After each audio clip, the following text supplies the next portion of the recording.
La gestion du pacing en ultracyclisme. On l'a vu dans un réel précédent, en ultra trail, la performance décroît inévitablement sur la deuxième moitié de course, y compris chez les athlètes élites.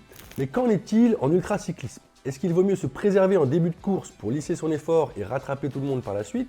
Ou est-ce qu'il vaut mieux envoyer ce qu'on peut dès le début? Deux études ont décortiqué la stratégie de pacing des cyclistes en ultra. L'une sur la mythique Race Across America et l'autre sur une tentative réussie de record du monde de 24 heures en solo. Ce qu'elle montre, c'est que la stratégie dominante chez les meilleurs athlètes, c'est effectivement une stratégie de pacing positif, c'est-à-dire partir plus vite et baisser progressivement en intensité et en allure. Quand on y réfléchit, ce n'est pas illogique. On sait que les seuils physiologiques, qui définissent en quelque sorte tes capacités sur des intensités sous-maximales, sont dynamiques, ils ne sont pas figés. Ils évoluent en fonction de nombreux paramètres, la chaleur, l'altitude, mais aussi la fatigue.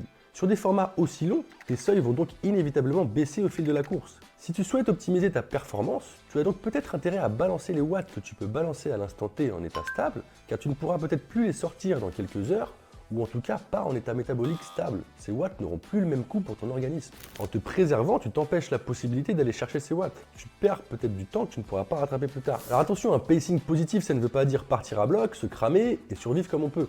Il doit être maîtrisé. Tu dois connaître la position de tes seuils, avoir conscience qu'ils vont progressivement se décaler dans le temps et établir une stratégie grosse maille.